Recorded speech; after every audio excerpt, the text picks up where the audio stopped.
말씀을 드렸듯이 우리는 지금껏 경험해 보지는 못한 그런 시대를 걸어가고 있습니다. 참 처음 발생했을 때, 시작이 되어졌을 때 참 쉽게 진정되리라 생각했습니다. 한 2, 3개월 지나면 그것이 이제는 무마되겠지, 일상의 터전으로 돌아가겠지라는 생각을 했습니다만 어떻습니까? 벌써 1년이 다 됐습니다.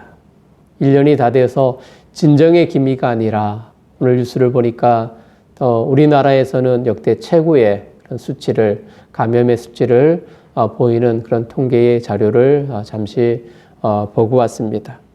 탈출구가 보이지 않습니다. 암흑의 긴 터널에 출구가 보여야 하는데 더욱 깊은 굴 속으로 들어가는 느낌입니다.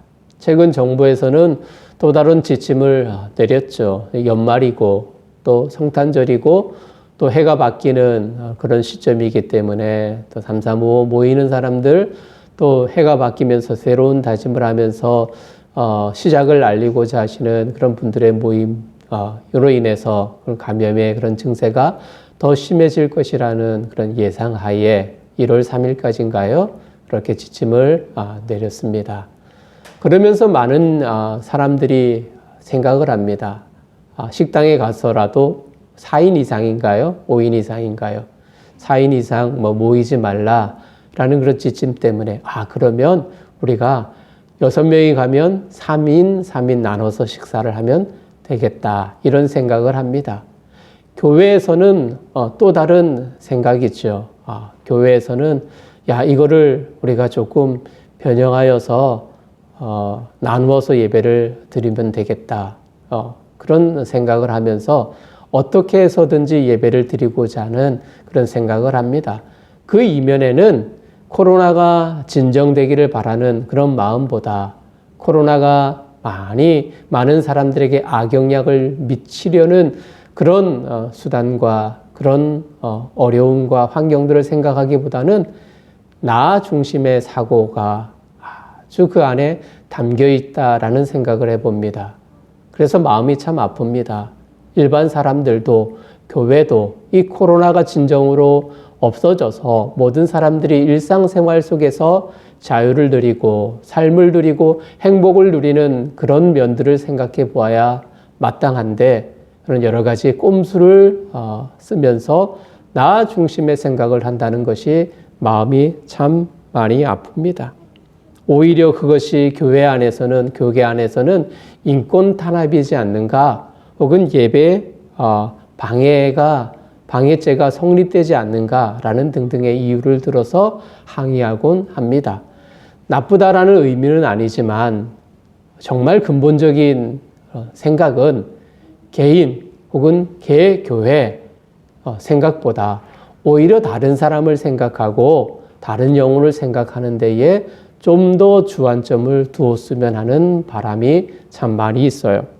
내 생활에만 몰두합니다. 모든 것이 나 중심으로 돌아가야 한다고 여깁니다.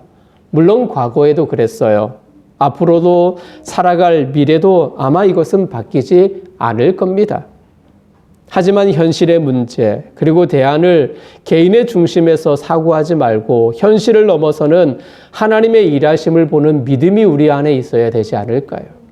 하나님은 지금도, 그리고 예전에도, 앞으로 우리가 살아가야 할 먼 훗날에도 여전히 우리의 하나님입니다. 우리가 믿고 섬겨야 할 그분입니다. 그분이 행하실 그 일에 대한 기대와 믿음이 우리 가운데 있어야 할 줄 믿습니다. 오늘 본문은 하나님이 어떠한 분이신가? 하나님이 이 땅 가운데에 암울하고 희망이 보이지 아니하고 어두운 이 세상 속에서 어떤 일을 행하셨는가? 그것을 우리들에게 소상히 알려주고 있어요. 더 정확한 말씀은 하나님이 세우시는 공의는 과연 무엇인가를 오늘 우리들에게 알려주고 있단 말입니다. 오늘 말씀을 통하여서 정말 하나님이 이 땅 가운데에 어떤 일을 행하셨는가를 살펴보면서 우리 가운데의 희망이, 소망이 또 여전히 하나님을 향한 확신이 넘치는 귀한 은혜가 임하기를 주님의 이름으로 부탁드립니다. 본문의 말씀을 보면 이사야가 선지자가 활동했던 시대의 분위기는 지금과 별반 다르지 않다고 생각합니다. 온통 세상은 뒤죽박죽입니다. 힘없는 사람은 한없이 작아졌습니다. 힘이 곧 그 사람을 대변하는 것이고요. 또 제국이었습니다. 다른 나라를 압도하는 힘과 경제력이 최고였단 말이죠. 난폭한 제국에 어쩔 수 없이 저항하던 작은 나라는 역사에서 사라지고 맙니다. 이런 현실 앞에서 모두가 숨 죽여야만 했습니다. 어떤 소리를 낼 수도 없습니다. 자기 주장을 고집할 수도 없습니다. 자기 힘을 드러낼 수도 없습니다. 절망과 좌절을 맛보며 살아가는 그들에게 과연 이 땅의 정의는 무엇인가, 이 땅의 공의는 무엇인가 라는 의문투성이만 남겨져 있어요. 대답이 필요 없겠죠. 그런 상황 속에서 무엇이 정의일까요? 무엇이 공의일까요? 그것을 한마디로 표현하자면 힘이었습니다. 힘이라고 말할 수 있습니다. 정의가 무엇인지 몰라서가 아닙니다. 그것을 드러낼 수단이 없어서 이상적인 정의는 사라졌고 도리어 왜곡되었습니다. 자칫 자신에게 불이익이 올 수 있기에 그냥 조용히 살아가는 것입니다. 유대 사람들도 그렇게 살았어요. 어쩌면 미래를 포기한 채 공정한 사회는 나와는 전혀 상관이 없다라고 그렇게 여겼습니다. 사랑하는 성도님들, 숨쉬며 살아가는 대한민국은 어떻습니까? 우리 사회는 어떻습니까? 성경 속에 등장하는 이사야 시대의 그 상황은 그렇다 치더라도 정말 자유가 있는, 주권이 있는, 많은 활동성이 보장되어져 있는 우리 대한민국에서 살아가고 있는 현실은 어떻습니까? 정의로운 사회입니까? 공정함이 가득합니까? 그래요. 혹자는 이야기할 수 있어요. 과거보다는 좋아졌지 않습니까? 그렇죠. 희생하며 자기의 생활을 포기하면서 민주화 운동을 했던 그분들 통해서 사회는 과거보다 더 좋아진 것은 사실입니다. 살기 좋은 나라가 된 것은 사실입니다. 노동자가, 서민이 인정받고 있습니다. 하지만 여전히 힘이 그리고 물질이 가지고 있는 특권이 정의고 그것이 공의라고 외치는 시대이지 않습니까? 이사야 42장 우리 말씀을 보고 있습니다. 특히 우리가 읽은 본문의 말씀은 여러분 목차를 보게 되어지면 보면 종의 노래라는 제목이 붙어 있죠. 이사야 선지자는 당시 보통의 사람과는 달랐습니다. 모두가 마음으로 생각했어요. 어떤 생각을요? 불공평해. 바꿔야 해. 이 사회는 변혁이 필요하단 말이야. 그렇게 모두가 외쳤습니다. 그런데요, 생각뿐이었습니다. 혼잣말입니다. 겉으로 표출할 수 없어서 속으로만 곱씹어야만 했습니다. 그러나 이사야를 비롯한 선지자들은 아닙니다.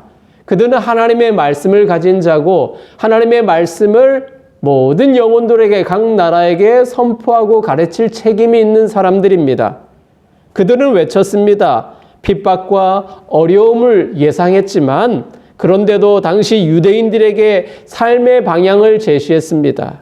변하지도 않아도 끊임없이 하나님의 길을 보여주고 또 가르치고 또 보여주었습니다. 우리 1절을 보겠습니다. 1절을 보면 이렇게 말합니다. 내가 붙드는 나의 종, 내 마음에 기뻐하는 자, 곧 내가 택한 사람을 보라. 내가 나의 영을 그에게 주었은즉 그가 이방에 정의를 베풀리라. 하반절에 보면 이방에 정의를 베풀리라 말씀하고 있어요. 3절을 넘어가겠습니다. 3절을 보면 동일하게 표현하고 있는 구절을 발견할 수 있어요. 정의를 시행할 것이며 그리고 4절을 보면 정의를 세우기에 이른다 말씀합니다. 여러분 반복된 단어가 있어요. 무엇입니까? 정의, 그렇죠. 정의라는 말입니다. 선지자는 혼란한 사회 속에 있는 동족들에게 도저히 이루어지지 않으리라는 그렇게 생각하는 정의로운 사회가 도래할 것이라고 선포하고 있습니다. 사실 속된 표현으로 모두가 이렇게 이야기할 수 있을 겁니다. 정의가 밥 먹여 주냐? 우리에게는 지금 정의가 필요 없다라는 말입니다. 그런데도 선지자는 그토록 간절하게 정의로운 사회, 정의로운 나라, 모두가 공평하게 살아갈 수 있는 그 나라가 올 것이다 말하고 있어요. 자, 선지자도 아니 오늘 말씀을 기록하게 말씀 주셨던 하나님께서도 지금 정의가 사라진 이스라엘, 맞죠? 정의가 사라진 이스라엘입니다. 당시 상황을 보면 바벨론에 의해서 나라의 운명이 지금 위태위태합니다. 자유가 상실되었습니다. 빈부의 격차가 너무나도 심합니다. 모두가 자신의 이익에만 몰두하여서 다른 평민의 삶은 도저히 보살펴 주지 않는 그런 사회의 분위기가 팽배한 사회였어요. 그런 사회 속에 지금은 어떤가요? 세월이 지나서 지금 우리가 살고 있는 지구에 이 존재하는 모든 나라들, 아니 어쩌면 우리가 숨쉬는 대한민국 사회에 정의가 임하기를 하나님도 바라고 과거 선언했던 이사야 선지자도 원하고 있습니다. 그런데 우리가 생각하는 정의로운 사회가 되도록 이끄는 과정, 다시 말해서 방법은 차이가 있음을 알 수 있습니다. 정치인도 외칩니다. 자, 정의로운 사회를 만들겠습니다. 그렇게 정치인들은 올곧게 이야기를 합니다. 공정함이 넘치도록 한 목숨 바치겠습니다. 외치죠. 교수들도 시국 선언을 통하여서 이 사회 부조리를 이야기합니다. 특별히 노동운동과 인권을 위해 헌신하는 운동권의 사람들이 더욱 소리를 외치죠. 그들은 금식을 하기도 하고요. 철야한 농성도 하기도 합니다. 그렇게 외쳐야 이룰 수 있다고 생각합니다. 정치라는 것이 대중을 이끄는 힘이잖아요. 영향력을 바라고 철학을 성취하는 것이 목적입니다. 그것이 정치입니다. 얼마 전에 그 히틀러의 일생을 다룬 그 영화를 본 적이 있습니다. 여러분, 그 히틀러가 그 역시도 아주 어떤 부유층의 사람이 처음에 아니었습니다. 노동자에 불과했고요. 가난했고요. 힘없는 사람이었습니다. 그런데 그가 권력을 쥘 수 있었고 독재자로서의 힘을 사용할 수 있었던 원동력은 그가 가졌던 언변, 선동의 힘이었습니다. 말을 참 잘했어요. 그래서 사람들을 이렇게 선동하여서 한 구심점을 만들 수 있는 그 힘이, 그 자질이 히틀러에게 있었단 말입니다. 그래서 그는 대중을 이끌어서 권력을 얻었고요. 권력의 맛을 알고 그 역시도 동일하게 정의를 외쳤습니다. 그런데 그 정의는 우리가 알고 있듯이 당시 힘없는 유대인을 학살하는 데에 사용되었습니다.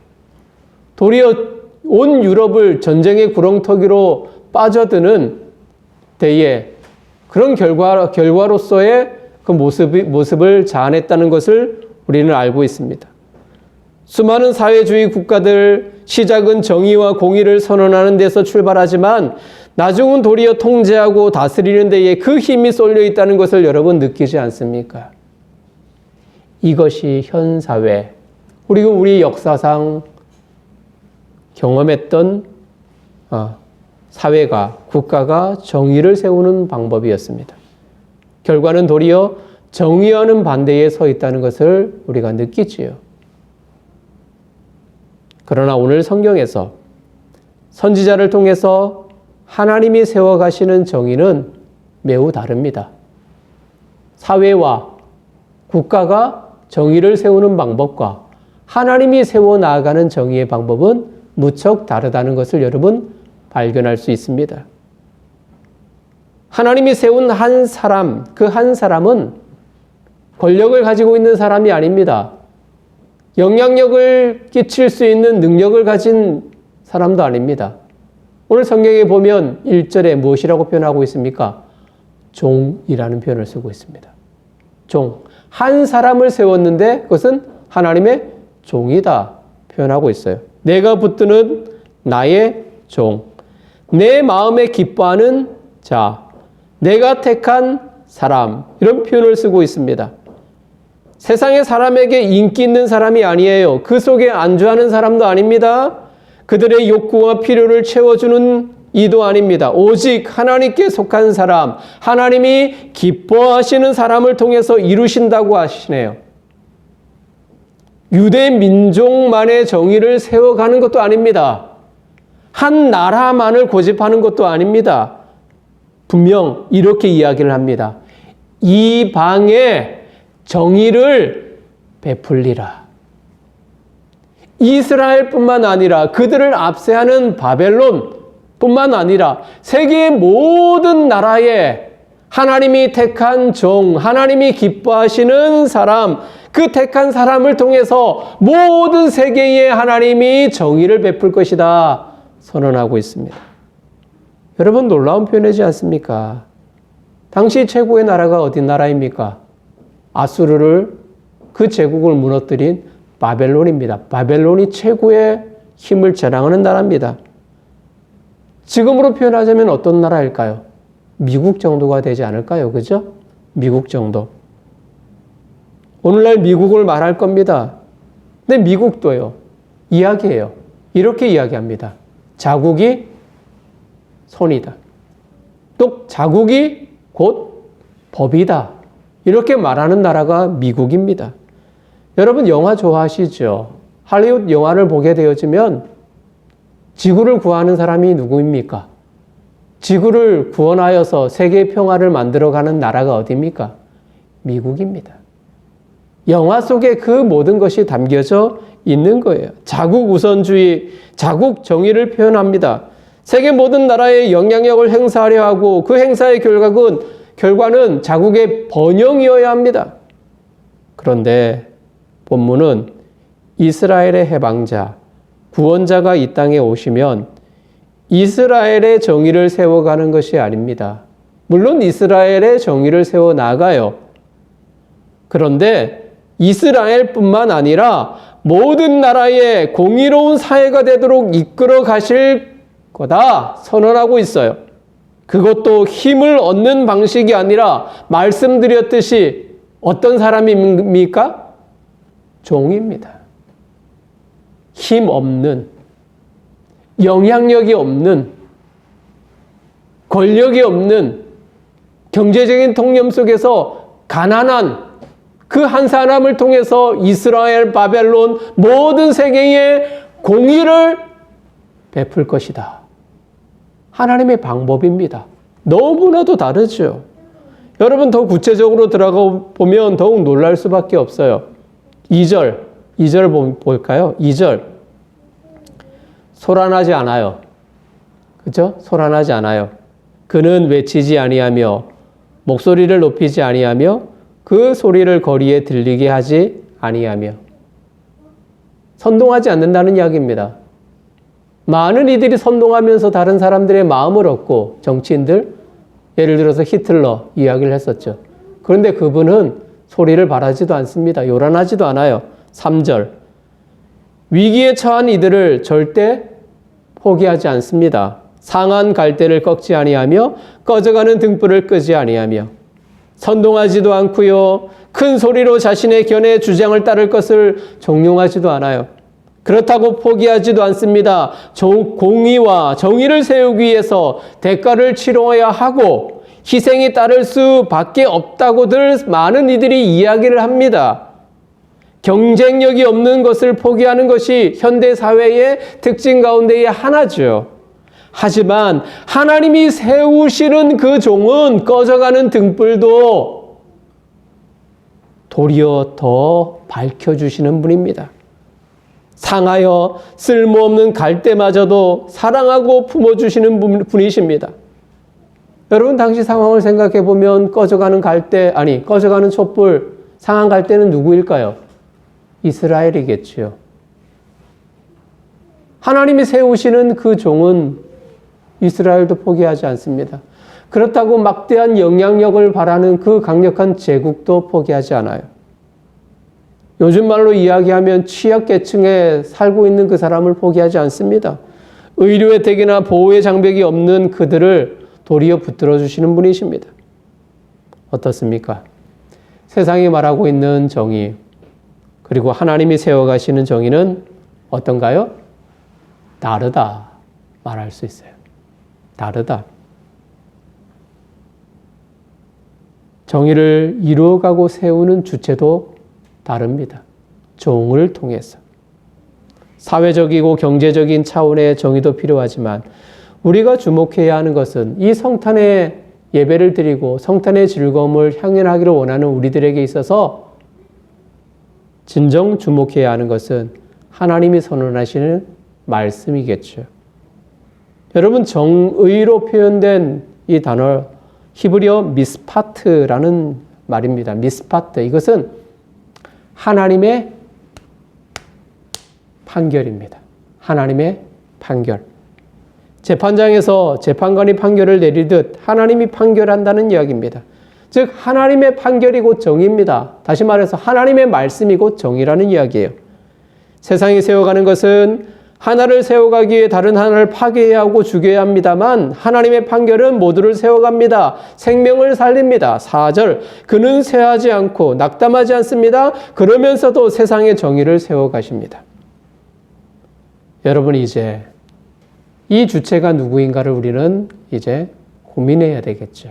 아니, 고민할 이유가 없어요. 이미 여러분들은 그 답을 알고 있기 때문이죠. 그분이 누구십니까? 이사야가 선지자가 예언했고 많은 선지자들이 예언했던 그분, 그리고 드디어 신약 시대에 이 땅에 빛으로, 요한은 말씀과 빛으로 이 땅에 성육신했다라고 표현하고 있는데 그분이 누구인지 아시죠? 예수님이십니다. 예수님이십니다. 마가복음의 저자 마가는 그 예수님을 종으로 표현했습니다. 이 땅에 종으로 오셨다 표현했어요. 화려하지도 않아요. 그죠? 말 구유에서 누여서 그곳에서 태어났으니까요. 선동적이지도 않습니다. 많은 백성들을 선동하지 않았습니다. 그저 예수님이 하셨던 것은 하나님 나라의 말씀을 전했어요. 그거 외에는 없습니다. 그리고 그분은 아주 겸손하십니다. 십자가에 달리시기 위해서 예루살렘으로 들어가실 때에 저 어린 아기 새끼를 탔습니다. 겸손의 주님임을 상징적으로 표현하는 것이죠. 그리고 자기 목숨을 다른 사람을 위해서 대신 속죄 제물이 되시기까지 했습니다. 예수님입니다. 6절에 보면 그 이하에 소개된 말씀들이 예수님을 지칭한다는 것을 우리가 알 수 있습니다. 주님은 연약한 인간들을 위한 하나님 최고의 선물입니다. 우리가 살아가다 보면 우리의 성품이 상한 갈대와 같기도 하고요. 또 꺼져가는 불씨와도 같아요. 그런 느낌이 들어요. 매우 연약합니다. 쉽게 넘어지기도 합니다. 상처 입기도 합니다. 아파하고 절망합니다. 하나님을 외면한 채 자신의 힘으로 문제를 해결해 보겠다고 고집스럽게 버티던 우리가 직면하는 현실은 늘 영적인 파산 상태와도 같습니다. 이것은 뭇 사람들의 감탄과 부러움을 자아내는 사회적인 성취를 거둔다 한들, 경제적인 번영을 누린다 한들 이루어냈다 해도 큰 차이는 없습니다. 그런 것들로 우리의 영혼의 그 갈증을 해결할 수 없습니다. 도리어 갈증은 더 심해집니다. 이를 해소하기 위해서 선동하고 정의를 외쳐보지만, 그리고 구원자로 서기를 희망하는 그들을 통해서 도리어 사회는 어떠합니까? 도리어 더 분열됩니다. 도리어 사회는 왜곡된 결과만을 나타낼 뿐입니다. 이것을 우리의 눈으로 보지 않습니까? 우리는 참 하나님 나라의 정의를 실현해주는, 모두가 행복하고 모두가 기쁘고 모두가 하나님 나라의 백성으로, 가난한 자도 아픈 자도 혹은 우울한 이도 좌절하며 낙담하는 사람도 없는 그 나라는 그리스도 예수님만이 줄 수 있는 최고의 선물임을 믿어야 하는 겁니다. 바로 성탄이 그 나라의 시작인 것입니다. 예수님이 이 땅에 오신 그 시작, 공의를 세워나가고 정의를 세워나가고 모든 이들에게 행복과 기쁨을 줄 수 있는 그 나라의 시작을 예수님이 알린 거예요. 온유한 종, 그리스도 예수를 통해서 세상은 정의롭고 공의가 넘치는 하나님 나라가 될 수 있습니다. 말씀을 마무리하죠. 아이들에게 성탄의 의미를 물었습니다. 어떤 아이가 대답을 합니다. 목사님, 성탄은 예수님이 오신 날입니다. 그렇죠. 자, 우리 죄를 사하기 위해서 방문하셨습니다. 이렇게 답을 합니다. 정확한 답이죠. 박수 쳐주고 싶습니다. 예수님이 나신 날이고, 주나 그렇지? 성탄, 예수님 나신 날이고, 우리를 구원해 주시기 위한 하나님의 선물이잖아요. 그냥 이대로 넘어갈 수 없습니다. 제 특징 아시죠? 또 다시 질문합니다. 끊임없이 질문하는 것이 특징이죠. 그러면 예수님이 왜 오셨지? 오신 이유를 묻습니다. 아니, 더 정확한 표현은 오실 이유가 있느냐라는 질문입니다. 오실 이유가 있습니까? 예수님이? 없습니다. 답할 수 없습니다. 오실 이유가 전혀 없기 때문입니다. 왜 하나님이신 그분이 뭐가 아쉬워서 인간을 구원하기 위해서 오셨단 말입니까? 오실 이유가 없어요. 근데 한 아이가 대답합니다. 어떤 대답이냐면 궁금하시죠? 이렇게 대답합니다. 가족이기 때문입니다. 가족이기 때문입니다. 이 한 대답입니다. 가슴이 뭉클해졌어요. 그런 것 같아요. 아니, 맞습니다. 우리는 하나님을 아버지라 부르고 우리는 그분의 자녀이기 때문입니다. 그래서 예수님이 오셨던 거예요. 이보다 더 명쾌한 답이 어디 있을까요? 어떤 신학자에게 물으면 신학적인 설명을 막 해주겠죠. 아이에게 딱 질문을 하니까 그 아이의 가슴에서 딱 울려 퍼지는 그 가슴을 열고 그 따뜻한 감정으로 표현한 그 한마디, 가족이니까요. 자녀가 여럿이라면 선물의 그 내용도 좀 달라집니다. 저는 이제 세 자녀이니까 1년에 3차례 아이들이 생일을 지나죠. 큰아이, 작은아이, 막둥이 주는 선물의 그런 내용, 그 질도 차이가 있습니다. 어떤 이에게는 야무지게 좀 값싼 그런 선물을 주기도 하고요. 어떤 이에게는 봉투를 담아서 그냥 돈으로 주기도 하고요. 어떤 이에게는 그냥 아주 작은 것, 그러면서도 따뜻한 마음을 담아서 그냥 사랑한다 이 한마디 하고 지나갈 때도 있습니다. 그런데 그것에 대해서 문제 삼지 않습니다. 왜 언니는 이거 주고 나는 왜 이거 주냐 말하지 않습니다. 왜요? 가족이니. 서로 사랑하고 서로 이해하고 서로 품어주고 또 한때는 싸우기도 하고 그러하지만 가족이라는 사실을 알기 때문에 그래요. 여러분, 이것이 공의입니다. 이것이 사랑입니다. 세상에는 막 나눠요. 나누죠. 불공평하다고.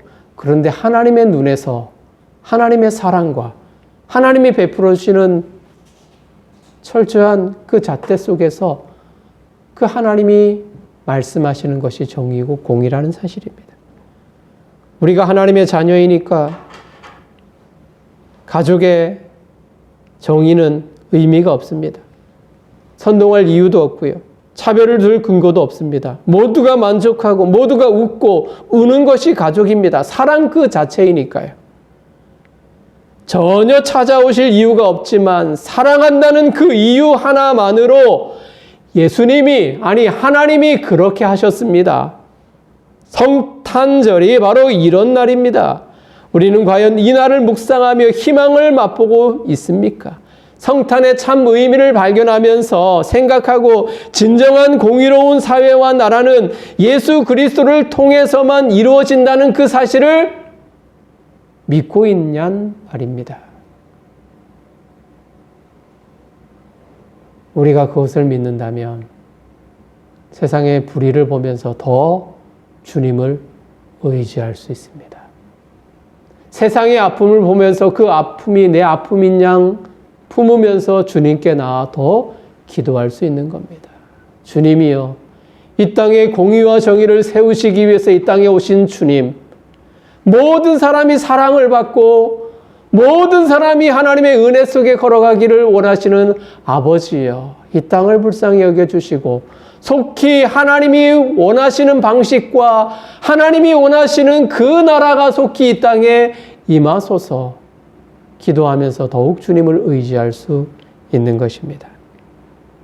사랑하는 성도님들, 모두가 우울한 이 시대 속에서 우리 성탄의 축하의 예배를 드리는 이 시간, 하나님이여, 이 땅에 하나님이 원하시는 공의와 정의와 사랑이 넘치는, 진정 은혜가 넘치는 나라가 되게 하소서. 성탄이 곧 그 출발이고 또 완성이기를 원합니다. 이런 기대와 사모함으로 주님의 위로와 주님의 큰 사랑이 저와 여러분들 심령을 따뜻하게 만들기를 주님의 이름으로 축복합니다. 기도하겠습니다.